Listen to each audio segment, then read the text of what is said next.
Does anyone know the difference between Plastic Man and the Elongated Man? Because I sure don't.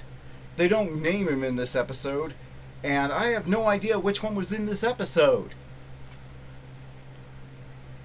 Somebody, throw me a bone here. There are too many stretchy guys in the world of comic books.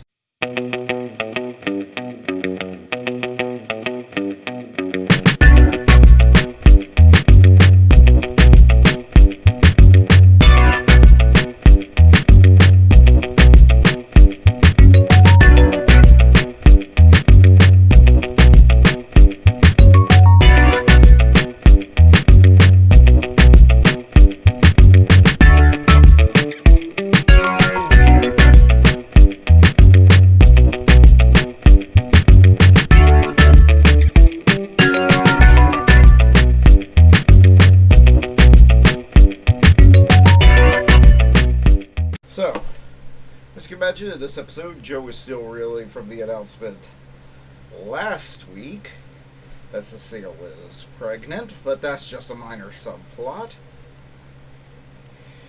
But the real news is that we get introduced to either Plastic Man or Elongated Man. And it turns out he's a cop Barry busted. Must have been just 1 year before we met him. No, it must have been just a month or two before we met him on Arrow in this universe. So that's awkward. He gets hung on off a building, which is even more awkward. First, he can't figure out how to control his stretching abilities.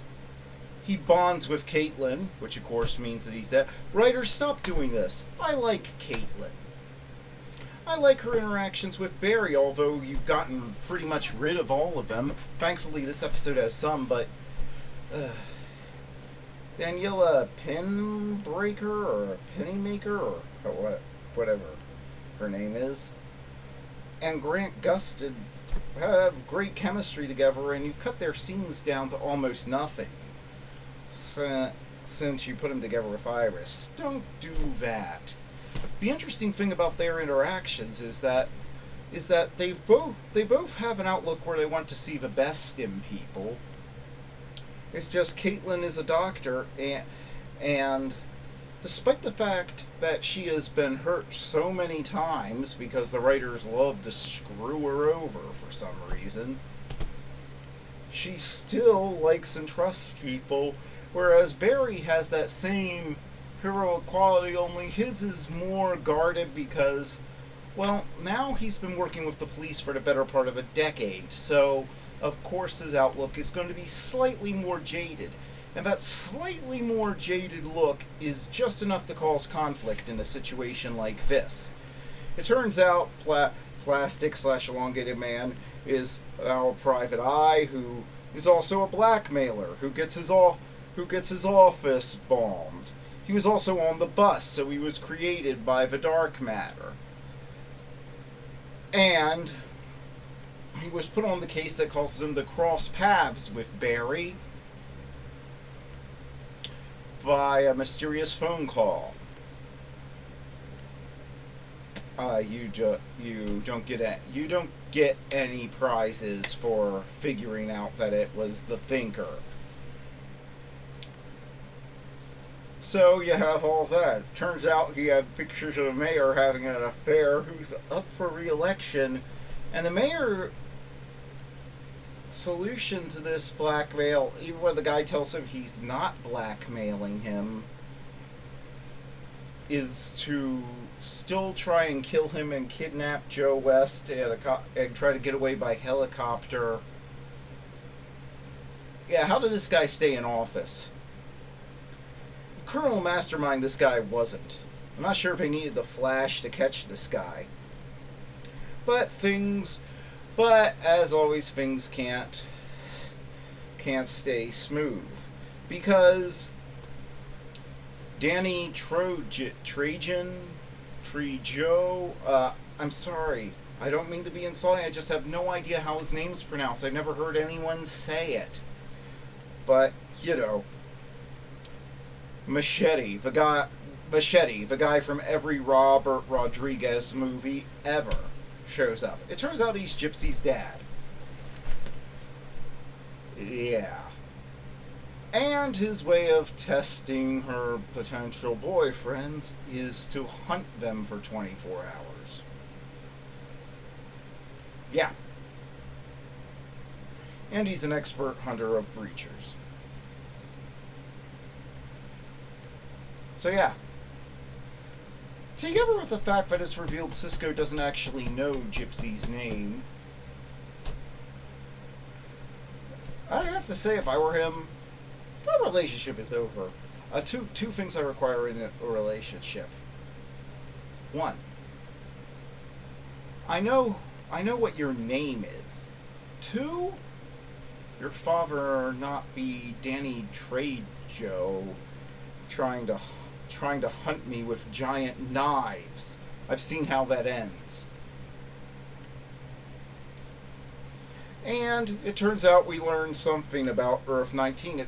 It seems that some of the problems there, at least, were caused by something called the Plastoids, who seem to have invaded the planet and wrecked it. So, seems like that dystopian feel we got from Earth 19 last season, well, yeah, that comes from an alien invasion.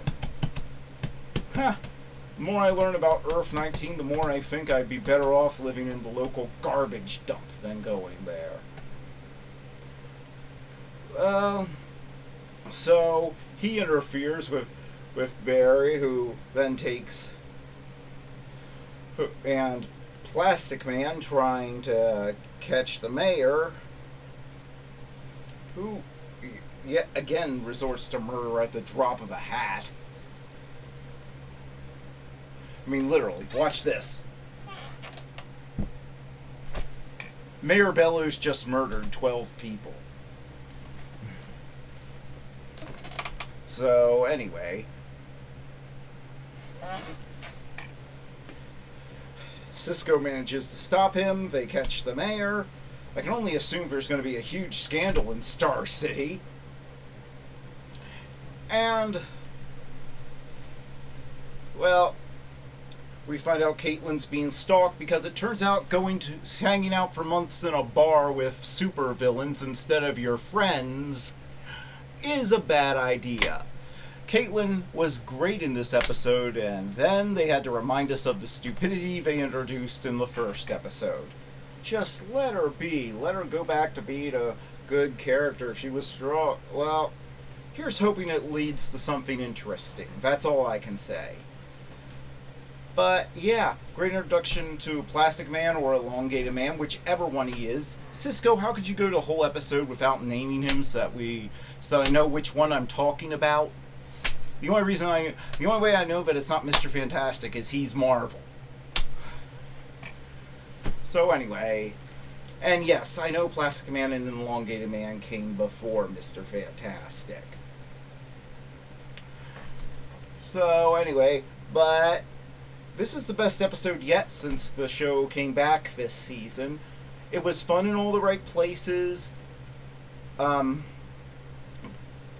It was serious when it needed to be. It introduced a new hero who Barry's now going to train, so it grew his character even more, and had Barry coming face to face with his past. They had realized that he could give somebody a second chance, thanks to Caitlin's input in, and it didn't let Iris overshadow it again.